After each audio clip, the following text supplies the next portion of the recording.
Assalamualaikum warahmatullahi wabarakatuh. Bismillahirrahmanirrahim. Alhamdulillahi rabbil alamin. Wassalatu wassalamu ala rasulil amin, Muhammadin wa ala alihi wa sahbihi ajma'in. Penonton-penonton yang dirahmati Allah Subhanahu wa taala sekalian, apa khabar kita pada pagi ini? Moga-moga kita berpagi-pagi dalam keadaan beriman kepada Allah, dan berpetang-petang juga kita kekal dalam keadaan beriman kepada Allah.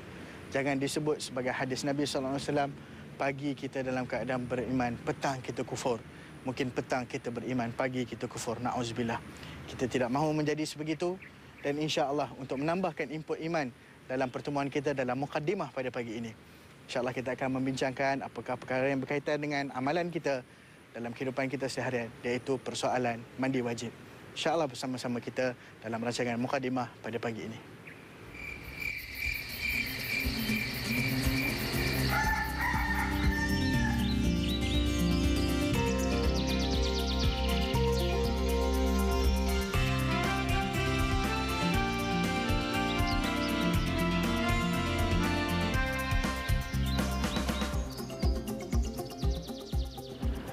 Sidang penonton yang dirahmati Allah Subhanahu wa taala sekalian. Allah Subhanahu wa taala telah berfirman, A'udzu billahi minasyaitonir rajim, wa in kuntum junuban fattahharu. Dan apabila kamu berjunub, hendaklah kamu menyucikan diri. Berdasarkan ayat yang kita bacakan sebentar tadi, nyatalah bahawasanya Allah Subhanahu wa taala mewajibkan ke atas kita untuk mandi apabila kita berjunub. Dan ini merupakan salah satu daripada hal keadaan di mana kita diwajibkan untuk mandi. Mengapa kita perlu membincangkan persoalan mandi wajib? Mungkin setengah daripada kita mengatakan ini sudah perkara yang terlalu biasa. Perkara yang bersifat fardu ain ini sudah lazimnya diketahui oleh semua orang. Kadang-kadang yang berhujah, kita dah belajar benda ni sejak daripada kecil lagi. Daripada kecil lagi kita dah belajar, daripada kita tadika lagi mungkin sekolah rendah sampailah sekolah menengah, semua dah belajar dah tentang perkara-perkara begini. Tetapi sebenarnya sidang penonton yang dirahmati Allah, walaupun perkara ini kecil, ingatlah satu pesan baginda sallallahu alaihi wasallam dalam satu hadis, la tahqiranna minal ma'rufi syai'a. Jangan kamu memperkecilkan sesuatu yang bersifat ma'ruf ataupun kebajikan itu. Jangan. Walaupun perkara itu kecil, seumpama jasa burung yang membawa air dalam paruh untuk menghapuskan api yang membakar Nabi Allah Ibrahim AS. Walaupun sedikit saja usahanya, tetapi besar maknanya. Begitulah juga dengan perkara-perkara yang berkaitan dengan mandi ini. Sebenarnya banyak persoalan, banyak kerenah manusia, dan kadang-kadang persoalan-persoalan yang berkaitan dengan sah atau tidaknya ibadah kita selepas itu tergantung kepada betapa betulnya ataupun tidaknya kita melaksanakan mandi wajib ini. Berat tuan-tuan yang dirahmati Allah Subhanahu wa taala sekalian. Bukan perkara yang main-main, bukan perkara yang biasa-biasa, tetapi perkara yang tertakluk kepadanya sah atau tidak ibadah kita selepas daripada kita melaksanakan mandi wajib tersebut. Penonton yang dirahmati Allah Subhanahu wa taala sekalian, dalam pertemuan kita pada kali ini kita akan membincangkan apakah maksud dan erti daripada mandi itu sendiri, dan apakah maksud mandi wajib, dan seterusnya apakah perkara-perkara yang berkaitan dengan mandi wajib, rukun-rukunnya, dan mengapa kita perlu mandi wajib. Seterus daripada itu kita akan membincangkan kaedah dan pelaksanaan secara praktikalnya, bagaimana kita hendak melaksanakan mandi wajib ini supaya mandi kita itu disifatkan sebagai mandi yang sempurna, yang mampu mengangkat hadas kita. Yang pertama sekali kita menjelaskan apakah itu mandi. Takrifan mandi ataupun al-ghuslu itu disebut oleh para ulama bahasa sebagai menjerus ataupun meratakan air ke seluruh badan. Tetapi apakah pula maksud mandi wajib itu sendiri? Mandi wajib bermaksud meratakan air ke seluruh badan dengan niat yang tertentu, kerana sebab-sebab yang tertentu, dan dengan syarat-syarat dan juga kaedah yang tertentu. Inilah yang dimaksudkan dengan mandi wajib. Ini takrifannya dari sudut bahasa. Dan mandi wajib ini berbeza dengan mandi-mandi yang lain, antaranya disebut mandi sunat. Kerana wajibnya kita mandi adalah disebabkan oleh beberapa keadaan ataupun alasan-alasan yang tertentu sahaja yang insya-Allah kita akan bincangkan sepanjang pertemuan kita pada kali ini. Yang pertama sekali kita kena fahami tentang mandi wajib ni, apakah rukun-rukunnya dulu. Setiap perkara ada rukunnya. Islam ada rukunnya, iman ada rukunnya, mandi pun ada rukunnya, sidang penonton dan rahmati Allah. Yang pertama sekali, rukun yang disepakati oleh para ulama semuanya mengatakan bahawasanya kalau nak mandi wajib, yang pertama sekali hendaklah niat. Kena niat mandi wajib. Niat ini sebenarnya apa kata Nabi SAW, an-niyah mahalluhal qalb. Niat itu tempatnya dalam hati. Sepatutnya kita niat dalam hati. Kalau kita tidak berniat dalam hati, maka mandi itu tidak sah mengikut pandangan para ulama. Kerana itulah apabila kita nak mandi untuk mengangkat hadas, kita naklah berniat untuk mandi tersebut, kerana niat ini merupakan salah satu daripada prasyarat untuk amalan itu diterima. Niat bukanlah, kalau kita nak katakan niat itu, sebagaimana yang saya sebutkan tadi, dalam hati. Bukanlah semestinya dilafazkan niat itu. Tetapi apabila niat itu dilafazkan, tetapi apabila nak mandi kita tidak berniat, maka tidak dikira juga niat kita itu. Niat mestilah datang dalam hati. Lafaz niat merupakan satu permulaan. Dan lafaz itu haruslah kita fahami, ia bukanlah niat yang sebenar-benarnya. Ia hanyalah permulaan kepada sesuatu nak menceritakan tentang apakah hasrat ataupun isi yang terkandung dalam niat itu. Antara lafaz niat yang sesuai untuk kita lafazkan, antara lainnya nawaitu nawaitul ghusla li raf'il hadathil akbar lillahi ta'ala. Sahaja aku mandi untuk mengangkat hadas yang besar kerana Allah Ta'ala. Ini lafaznya. Tetapi sekiranya, sebagaimana saya ulangi sekali lagi, sekiranya kita tidak berniat dalam hati ataupun tidak berlaku lintasan hati kita untuk niat mandi wajib ataupun mandi mengangkat hadas, maka niat itu, lafaz itu tidak dikira, kerana lafaz itu bukanlah niat. Niatnya datang daripada hati. Itu yang pertama. Seterusnya, yang kedua, hendaklah meratakan air ke seluruh badan. Itu syarat ataupun rukunnya. Kalau tak meratakan air, contohnya dekat celah-celah bahagian ketiak dan sebagainya, kalau orang yang ada mempunyai muatan lebihan contohnya, macam-macam tayar spare dan sebagainya, semua kena digosok dan diratakan air di sekeliling kawasan tersebut. Kalau kita ada rambut, misal kata, rambut kita tu hendaklah diratakan airnya. Kerana itulah dalam satu kitab Al-Fiqhul Manhaji ala Madhabil Imam Syafi'i dinukilkan bahawasanya Sayyidina Ali radhiyallahu taala anhu pernah mengatakan bahawasanya aku ini memusuhi rambutku, sehingga kan tiap kali rambut aku tumbuh aku akan cukur sampai botak, kerana aku khawatir rambut aku ini tidak akan dikena air tatkala aku mandi ataupun terutama sekali mandi wajib. Sampai begitu sekali jaganya Sayyidina Ali radhiyallahu taala anhu. Dan insya-Allah sidang penonton yang dirahmati Allah Subhanahu Wa Taala sekalian, kita sudah faham apakah itu rukun mandi, dan selepas ini kita memahami pula kenapa ataupun apakah perkara yang mewajibkan kita untuk mandi dan bagaimanakah kaedah-kaedah untuk kita mandi untuk mengangkat diri kita daripada hadas besar. Kita bertemu dan kembali selepas ini.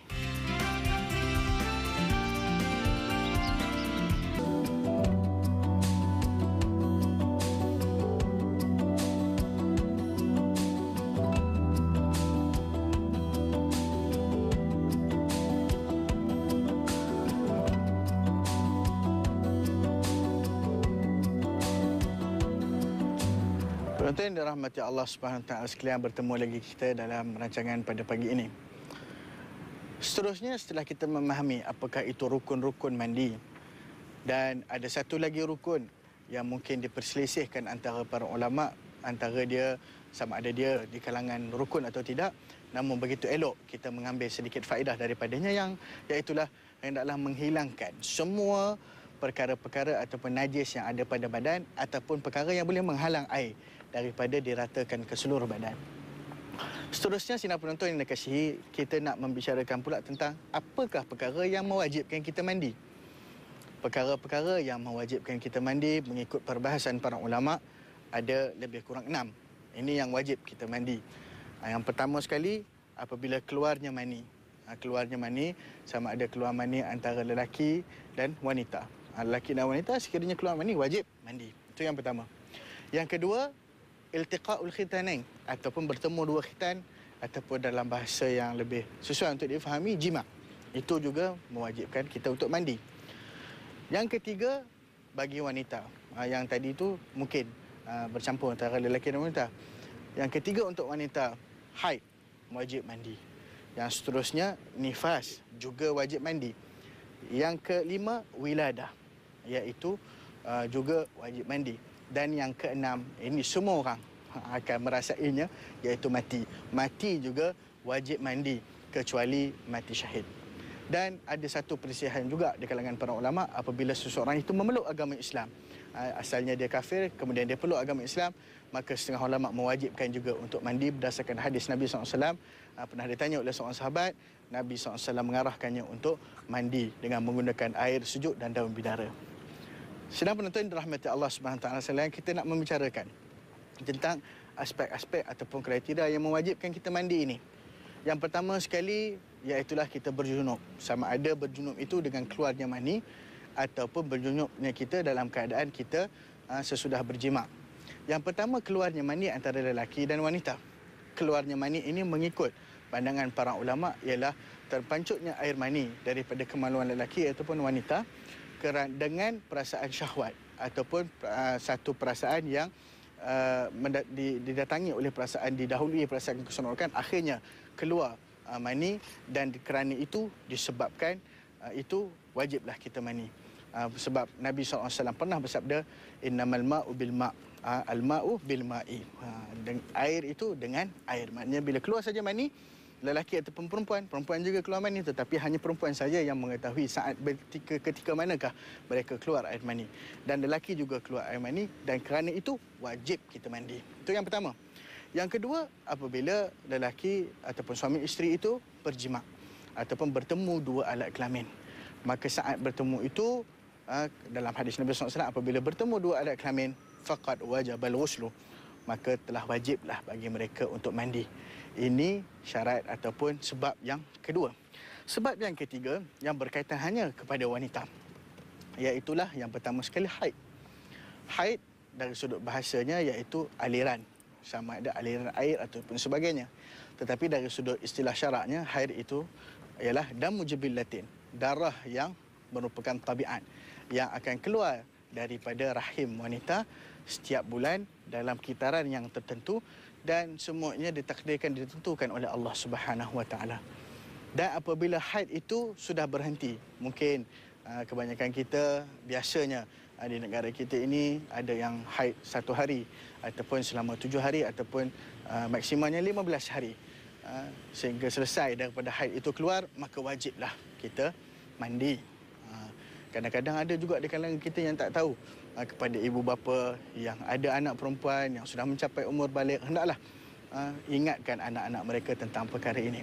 Seterusnya, nifas. Apakah maksud nifas? Sama macam nafas ke tidak, tuan-tuan? Nifas ni setengah-setengah kita tak tahu. Setengah-setengah mungkin dah tahu. Yang tahu kita peringatkan kembali. Nifas adalah darah yang keluar selepas daripada kita melahirkan anak. Bukan kita, bukan saya, bukan orang lelaki, tetapi orang perempuan. Orang perempuan bila keluar nifas, bila sudah melahirkan anak, ada darah yang keluar selepas itu. Dan maksimanya selama 40 hari. Dan kerana itulah sesudah selesai nifas itu, darah kotor yang keluar itu, maka wajib mandi. Kenapa wajib mandi? Kerana sifatnya serupa ataupun tempat keluarnya serupa, sama dengan tempat keluar darah haid. Kerana itu diwajibkan untuk kita mandi selepas daripada selesai nifas. Dan seterusnya, wiladah, iaitu proses kelahiran ataupun bukan kehamilan tetapi proses melahirkan anak, itu dinamakan wiladah. Jadi wiladah ini ada dua keadaan, satu keadaan keluar darah dan satu keadaan tidak keluar darah. Dan kedua-dua keadaan ini hendaklah juga selepas daripadanya diwajibkan kepada kita untuk mandi. Dan yang terakhir sekali ialah mati. Apabila seorang itu mati, maka wajiblah semua orang yang masih hidup, bukan dia sendiri yang nak mandi, tetapi orang yang masih hidup wajib memandikannya. Dan insya-Allah kita akan bertemu lagi dengan membicarakan kaedah-kaedah mandi wajib dan sunat-sunatnya selepas ini. Penonton dirahmati Allah Subhanahu Wa Taala sekalian, alhamdulillah bertemu lagi kita. Tadi kita telah membincangkan tentang apakah perkara-perkara yang mewajibkan kita mandi. Seterusnya kita nak tahu pula apakah kaedah-kaedah yang sesuai dan juga yang bersumberkan hadis Nabi SAW ataupun sunnahnya, kaedah yang paling tepat mengikut sunnah, cara bagaimana kita nak mandi wajib ataupun kita nak mandi untuk mengangkat hadas. Yang pertama sekali, sebelum daripada kita mandi, hendaklah kita membersihkan badan kita terlebih dahulu daripada apa jua kotoran. Kalau mungkin ada terlekat najis di badan kita, kita bersihkan dahulu. Ataupun mungkin ada perkara-perkara yang menghalang air untuk melekat di badan. Contohnya terutama orang wanita yang suka pakai Q-Tex misalnya, yang pakai rambut, dye di rambut dan sebagainya, mewarnakan rambut dengan warna-warna yang tidak serap air. Mungkin ada makeup yang tidak serap air dan sebagainya. Hendaklah dibersihkan dahulu. Semua ini hendaklah dibersihkan dahulu. Kemudian apabila kita nak mula mandi, hendaklah kita membaca bismillah. Ya, membaca bismillah sambil berniat untuk mengangkat hadas sebagaimana yang telah kita bincangkan sebelum ini. Seterusnya, apabila kita nak mandi, hendaklah kita membasuh tangan sebanyak 3 kali. Kaedah ini adalah bersumberkan satu hadis yang paling baik diriwayatkan oleh Al-Imam At-Tirmizi rahimahullah. Wallahu alam. Seterusnya kita membasuh tangan sebanyak 3 kali. 3 kali basuh tangan kita. Basuh tangan kita 3 kali. Kemudian kita membasuh dulu alat kelamin daripada kotoran dan najis. Itu kaedah-kaedah untuk mandi yang pertama. Yang seterusnya kita mengambil wuduk. Macam biasa juga. Basuh muka, basuh tangan, basuh kepala, basuh telinga. Dan kecuali basuh kaki.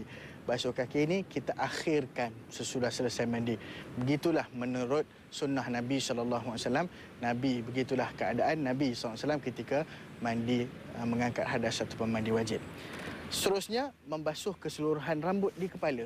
Kita jirus air ke kepala kita paling kurang 3 kali. Dan pernah ditanya oleh Nabi SAW terhadap orang perempuan yang menyimpan sanggul di rambutnya. Macam mana? Nak kena buka ke sanggul tu macam dalam iklan shampoo, buka sanggul dan sebagainya. Nabi kata tidak perlu untuk membuka sanggul. Cukup memadai dia menjeruskan air dan air itu sampai ke kulit kepala. Itu kata Nabi SAW.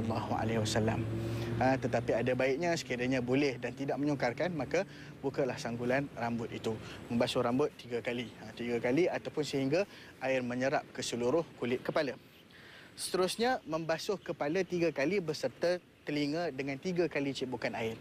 Ini kaedahnya. Kalau kita mandi di bawah pancuran air misalnya, tidak perlulah untuk 3 kali cipukan. Cukuplah air itu mengalir sahaja di badan kita. Seterusnya, menjeruskan air ke seluruh bahagian badan. Di sebelah kanan yang pertama sekali, kita basuh yang belah kanan dulu. Sesudah selesai belah kanan, kita basuh bahagian badan kita yang sebelah kiri. Ini mengikut sunnah Nabi SAW. Dan syaratnya, mestilah kita meratakan air ke seluruh bahagian badan yang boleh diratakan. Kalau celah-celah telinga, celah-celah ketiak kita mungkin, di celah kelangkang kita, di celah peha, di belakang pelipat kita dan sebagainya, semuanya hendaklah kita gosok dan bersihkan. Gosok, jangan tak gosok. Gosok sampailah bersih dan sampai rata keseluruhan air ke seluruh badan. Yang seterusnya, menjerus lambung kiri. Sudah kita selesai lambung kanan, menjerus lambung kiri sampai yang ke bawah dan menggosok bahagian-bahagian yang sulit sebagaimana yang saya sebutkan sebentar tadi. Dan akhirnya hendaklah kita membasuh kaki. Dan inilah kaedah ataupun tata cara untuk kita mandi wajib mengikut sunnah Nabi SAW. Dan sekiranya kita mandi menggunakan, misal kata saya sebutkan tadi, pancur air, ataupun kita mandi di dalam air yang mengalir, contohnya mandi dalam sungai dan sebagainya, tidak timbul persoalan air itu tidak cukup 2 kolah atau sebagainya. Ataupun kita mandi mungkin di dalam kolam renang yang airnya memang banyak daripada 2 kolah. Tidak timbul persoalan air itu kurang dari 2 kolah. Tetapi sekiranya kita mandi daripada air yang kurang daripada 2 kolah, maka hendaklah kita berhati-hati apabila kita mencedok air tersebut dan kita jiruskan ke badan kita supaya lebihan air daripada badan kita tidak terpercik masuk ke dalam air itu kembali. Dan apabila kita menurut riwayat Al-Imam Tirmizi, bahawasanya Nabi SAW hanya mandi junub dengan 1 gantang air saja. Hebat. Begitu berjimatnya Nabi SAW.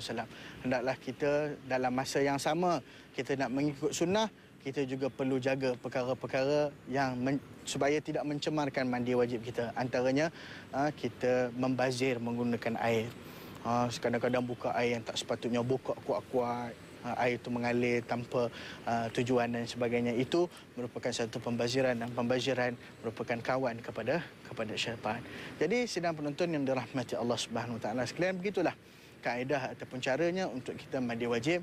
Dan kepada mungkin yang melihat siaran ini, terutama sekali ibu bapa, hendaklah mengajar anak mereka, dan juga bagi anak-anak yang melihat perkara ini, hendaklah disemat, dan juga apabila tatkala mereka ingin mandi wajib, hendaklah melaksanakan sebagaimana yang termaktub dalam sunnah Nabi sallallahu alaihi wasallam. Moga-moga dengan niat kita mengikut sunnah dalam apa jua keadaan dan perihal hidup kita akan diberkati oleh Allah dan menyebabkan kita disayangi dan dikenali oleh Rasulullah sallallahu alaihi wasallam di akhirat kelak. Moga-moga dengan sedikit panduan dalam rancangan ini bakal memberikan kita kemudahan dan insya-Allah dapat menjadikan kita lebih dekat dengan Allah Subhanahu Wa Taala dan menjadikan diri kita lebih bersih untuk bertemu dengan Allah Subhanahu Wa Taala. Insya-Allah sehingga bertemu lagi dalam ruangan yang lain. Wabillahi taufiq wal hidayah. Wassalamualaikum warahmatullahi wabarakatuh.